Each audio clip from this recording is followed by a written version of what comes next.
Hello everyone, welcome to the class. Today we are going to start a new chapter in class 2 English NCERT Unit 6 and basically ये जो है एक poem है और the title of this poem is Mr. Nobody. तो first of all I will recite the poem, then after it I will explain it. Mr. Nobody. I know a funny little man as quiet as a mouse who does the mischief that is done in everybody's house. There is no one ever sees his face, and yet we all agree that every plate we break was cracked by Mr. Nobody. Okay? इस poem में mister nobody के बारे में बताया गया है कि वो कौन है और वो क्या क्या करता है. तो इस पोएम की मीनिंग स्टार्ट करते हैं. आई know a funny little man. ठीक है, नो मतलब जो होता है वो किसी चीज को जानना होता है, फनी मतलब मजाकिया, लिटिल मैन मतलब छोटा आदमी. तो मैं एक ऐसे मजाकिया छोटे आदमी को जानती हूँ. As quiet as a mouse, जो कि क्वाइट मतलब जो कि शांत रहता है. हु नेवर टॉक्स, जो कभी बात ही नहीं करता है. As quiet as a mouse, जो कि और चूहे की तरह जो है वो शांत रहता है. Who does the mischief that is done in everybody's house. Who does मतलब करना, मिसचीफ मतलब नॉटी एक्ट, वो एक्ट जो कि किसी को हार्म नहीं पहुंचाते हैं, शरारती करना. That is done in everybody's house, जो एवरीबडी मतलब हर किसी के, हर एक के, हाउस मतलब घर में. ठीक है, तो यहाँ पे पोएट जो है वो कह रहा है कि मैं एक छोटे से little man, funny little man को जानता हूँ जो कि माउस मतलब चूहे की तरह शांत है और जो सबके घरों में शरारतें करता है.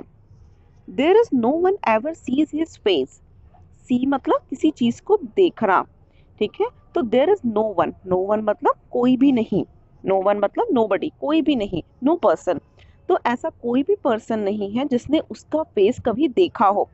And yet we all agree that every plate we break was cracked by Mr Nobody. और हम सभी एग्री मतलब किसी चीज पे सहमत होना.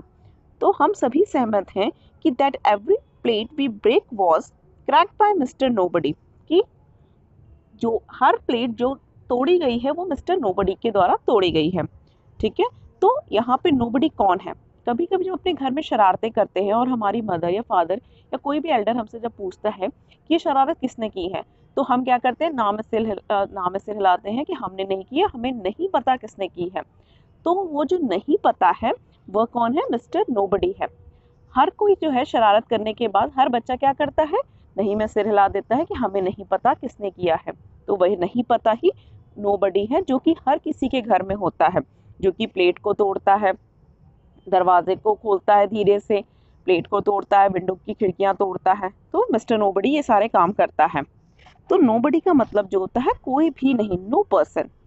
तो इस पोएम में कुछ न्यू वर्ड्स आए हुए हैं, quiet, mischief, everybody, agree and nobody. तो क्वाइट मतलब क्या होता है, शांत होना. हु नेवर टॉक्स, ठीक है, जो कभी बात ही नहीं करता है, जो चुपके से अपना सारा काम कर जाता है. मिसचीफ मतलब नॉटी एक्ट में शरारतें करना, और ऐसी शरारतें करना जिससे किसी को नुकसान ना हो. जैसे बच्चे जैसे शरारतें करते हैं उससे किसी को नुकसान नहीं होता है. एवरीबडी मतलब एवरी पर्सन, हर एक. एग्री मतलब to say yes to something, सहमत होना, किसी चीज से राजी होना, सहमत होना. To say yes to something. And nobody मतलब नॉट एनीवन. तो इस पोएम में यह बताया गया है कि जब बच्चे शरारत करते हैं तो वह अपनी शरारत को जल्दी एक्सेप्ट नहीं करते हैं और कहते हैं कि हमें नहीं पता कि ये शरारत किसने की है. तो वह किसने जो है यहाँ पे नोबडी है. ठीक है, okay. Reading is fun. Who is Mr Nobody. तो यहाँ पे बताया जा रहा है कि नोबडी कौन है, पूछा जा रहा है क्वेश्चन कि who is Mr nobody. Who मतलब कौन और नोबडी यहाँ पे कौन है. तो सभी को पता है कि नोबडी जो है वो स्मॉल लिटिल मैन है जो कि who is a mischief maker in every house, जो हर घर में क्या करता है, शरारतें करता है. Has anyone ever seen him. Anyone मतलब क्या किसी ने उसे देखा है कभी. तो nobody has ever seen him, किसी ने भी मिस्टर नोबडी को नहीं देखा है. Okay. Is there a Mr Nobody in your house. क्या आपके घर में कोई नोबडी है. तो मेरे घर में कोई भी नोबडी नहीं है. No, there is a no Mr Nobody in my house. Have you ever done something naughty, क्या कभी आपने कुछ नॉटी किया है? तो यस, मैंने तो किया है, और मेरे ख्याल से सभी बच्चे कुछ ना कुछ नॉटी करते ही हैं। व्हाट डिड यू डू, तो आपने क्या किया है? तो आई ब्रोक द ग्लास, मैंने ग्लास को तोड़ा है। व्हाट डिड यू से, आपने क्या कहा? I accepted my fault and said sorry of my mother. तो यहाँ पे मैंने सारा ब्लेम मिस्टर नोबडी को नहीं दिया, मैंने अपनी फॉल्ट मतलब गलती को एक्सेप्ट किया, स्वीकार किया, और said sorry of my mother, और अपनी मदर से क्या किया? अपनी माँ से माफ़ी मांगा। ठीक है, तो मिस्टर नोबडी वही है जिसपे हम अपना सारे गलतियों का ब्लेम डालते हैं। ठीक है, तो इस पोएम से पोएट ये भी आपको बताना चाहता है कि आपको अपनी गलतियां एक्सेप्ट करनी चाहिए और अपोलोजाइज करनी चाहिए, सॉरी कहना चाहिए, इसमें कोई भी शेम वाली फीलिंग नहीं है। Now let's share, sometimes you want to look and find things for yourself, take those you did, tell your friends. ठीक है, तो ये आपको अपने से करना है। Next is say aloud, say aloud and circle the rhyming word. Aloud मतलब आपको जोर से बोलना है, और जो राइमिंग वर्ड्स आते हैं उनको सर्कल करना है। तो first of all rhyming word क्या होते हैं?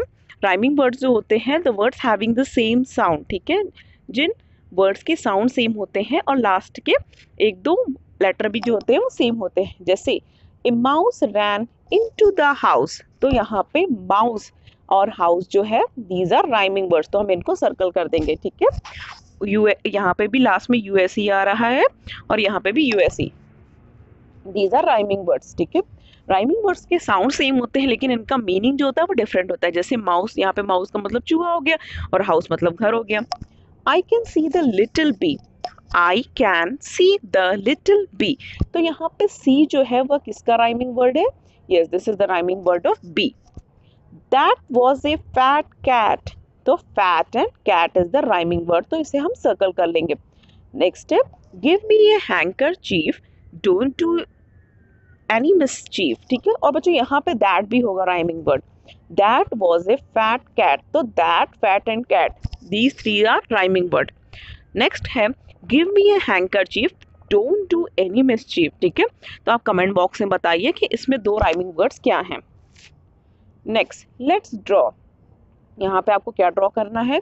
Make group of 5 children each, आपको 5-5 बच्चों का एक ग्रुप बनाना है।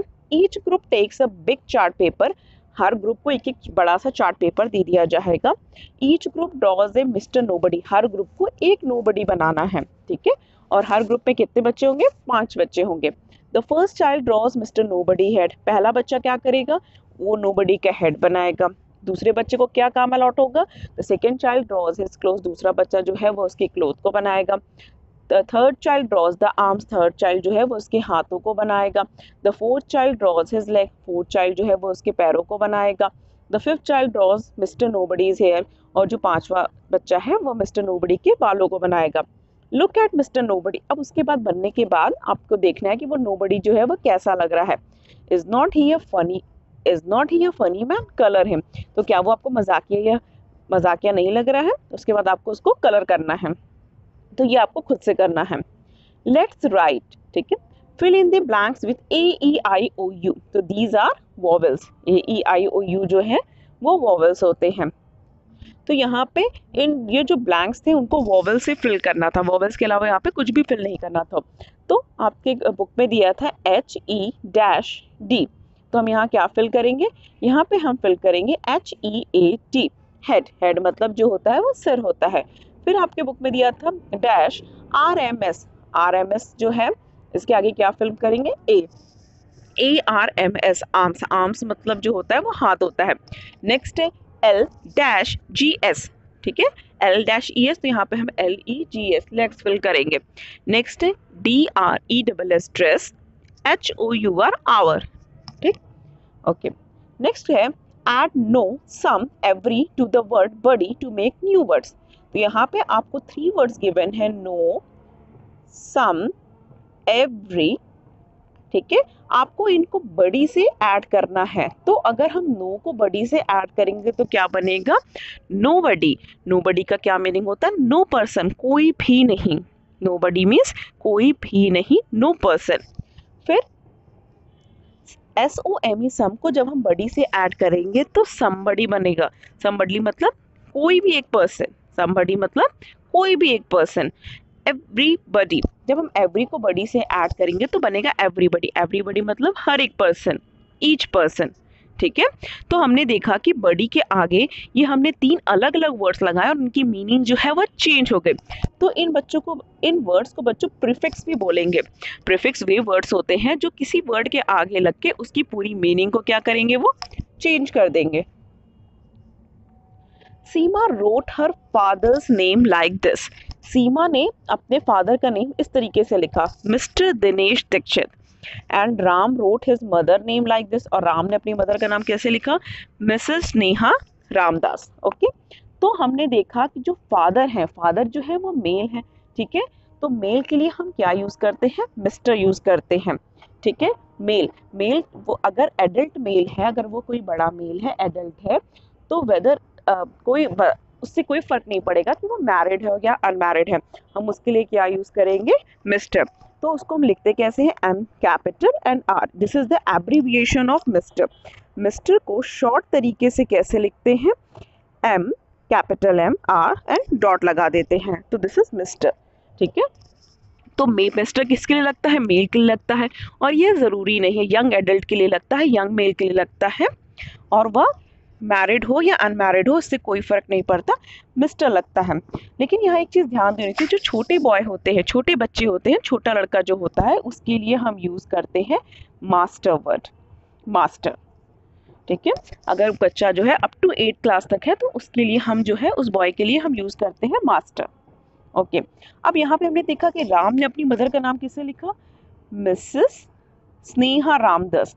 तो यहाँ पे स्नेहा, यहाँ पे फीमेल जो है उसके लिए वर्ड यूज हुआ है मिसेस। तो यहाँ पे हमें एक चीज ध्यान देखनी है, मिसेस जो होता है वो मैरिड वुमेन के लिए यूज होता है, ठीक है। मिसेस जो है वो मैरिड वुमेन के लिए यूज होता है, और अनमैरिड वुमेन या अनमैरिड गर्ल के लिए हम यूज करते हैं मिस, ठीक है, मिस यूज करते हैं। ये सारे वर्ड्स जो है वो रिस्पेक्ट में बोले जाते हैं, mister, miss and miss, mister, Mrs, miss and master, ये सारे वर्ड्स जो होते हैं वह रिस्पेक्ट के लिए बोले जाते हैं।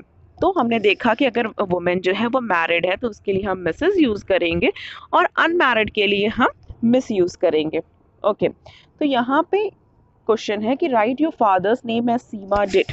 तो यहाँ पे अपने फादर का नाम लिखना है, जैसे सीमा ने लिखा, तो हम पहले अगर फादर है तो हम क्या लगाएंगे, मिस्टर, एम और आर लिख के, फिर जब हम नाम लिखेंगे, जैसे मैंने लिखा राजेश गुप्ता, तो यहाँ पे आर जो है वो कैपिटल होगा, नाम का फर्स्ट लेटर जो होगा वो कैपिटल होगा, JESH। उसके बाद जब हम सरनेम लिखेंगे तो सरनेम का G भी कैपिटल होगा and GUPTA। This is the correct way to write the name of anyone, ठीक है। नेक्स्ट है write your mother's name as Ram did. तो अपनी राइट योर मदर से अपनी माँ का लिखो जैसे राम ने लिखा था। तो पहली बात की माँ जो होगी वो मैरिड होगी, तो हम क्या लगाएंगे, MRS मिसेस, फिर हम कैपिटल से स्टार्ट करेंगे मधु, एंड फिर यहाँ पे सरनेम के लिए फिर से कैपिटल लिखेंगे गुप्ता। तो आप कमेंट बॉक्स में अपनी मदर फादर का नाम मिस्टर एंड मिसेस लगा के लिखिए। Okay, use Mr and Mrs to write more names you know. और आप मिस्टर और मिसेस का यूज करके और भी अपने अंकल आंट का नाम लिख सकते हैं, ग्रैंड पेरेंट्स का नाम लिख सकते हैं, अपने ब्रदर का नाम लिख सकते हैं, सिस्टर का नाम लिख सकते हैं। तो आप करेक्ट मिस्टर, मिसेस, मिस का यूज करके आप नाम लिख सकते हैं। ओके, नेक्स्ट है द जिगजैग बॉय। जिगजैग मतलब जो होता है कि कोई टेढ़ी मेढ़ी चीज। तो अब यहाँ पे देखो कैसे जिगजैग बॉय है। I know a little zigzag boy who goes the way and that he never knows just where he puts his coat और शूज और हैट। तो आई नो मतलब मैं जानता हूँ, एक लिटिल जिगजैग टेढ़े मेढ़े बॉय को, ये देखो यहाँ पे ये जो बॉय है वो कैसे चल रहा है, ये जो है वो पहले ऐसे, फिर ऐसे, फिर ऐसे, फिर ऐसे, और ये इस तरीके से चल रहा है। तो ये जो इस तरीके का जो मोशन होता है इसे हम जिगजैग कहते हैं। I know little zigzag boy, मैं एक छोटे जिगजैग बॉय को जानता हूँ, who goes this way and that, जो इधर जाता है कभी और कभी उधर जाता है। He never knows just where he puts his coats और शूज और हैट, और वो नहीं जानता कि वह कहाँ पे अपने कोट को रखा है, अपने शूज को रखा है और अपने हैट को रखा है। If you are not a zigzag child, अगर तुम कोई जिगजैग चाइल्ड नहीं हो, you will have no cause to say that you forget, और for you will know where things are put away. अगर तुम एक जिगजैग बॉय नहीं हो। जिगजैग बॉय होगा तो क्या होगा, तुम्हें नहीं पता होगा कि तुमने अपने कोट कहाँ रखे, अपने शूज कहाँ रखे और अपने हैट कहाँ रखे। और तुम अगर जिगजैग बॉय नहीं हो, मीन्स अगर तुम स्ट्रेट रहते हो तो तुम्हें सब कुछ पता होगा, तुम कभी नहीं बोलोगे कि तुमने अपनी चीजें जो है वह कहाँ रखी हैं। Okay, can you make a zigzag line, see how the zigzag boy runs. ठीक है, यहाँ पे ये जो लाइन्स हैं, these lines are zigzag lines. Next है यहाँ पे लेट्स प्रैक्टिस। तो यहाँ पे आपको कुछ वर्ड दिए गए हैं प्रैक्टिस करने के लिए, जिनको आपको बुक में ट्रेस करना है। ठीक है, these are this is for cursive writing. ये कर्सिव राइटिंग के लिए है। कर्सिव राइटिंग में बच्चों पेंसिल जो होती है वो उठती नहीं है, तो यहाँ पे हम लिखेंगे QUIET। तो इसके बाद टी को लिखने के बाद हम यहाँ एक पॉइंट लगाएंगे और फिर यहाँ पे एक लाइन खींचेंगे, तो दिस इज क्वाइट। उसके बाद नेक्स्ट वर्ड जो है वह है AGREE, दिस इज एग्री हो जाएगा। ओके, नेक्स्ट वर्ड जो है उसके बाद है MOUSE, माउस। तो these words are for your English practice. ठीक है, तो आप इन्हें अपनी बुक में प्रैक्टिस करिए। This is all about the poem mister nobody. अगर आपको ये पोएम समझ में आया हो और अच्छा लगा हो तो इस चैनल को लाइक और सब्सक्राइब कर दिए, ताकि आगे की वीडियो की नोटिफिकेशन आपको मिलती रहे। और अगर कोई डाउट है तो आप कमेंट बॉक्स में उसे लिख दीजिए। Thank you.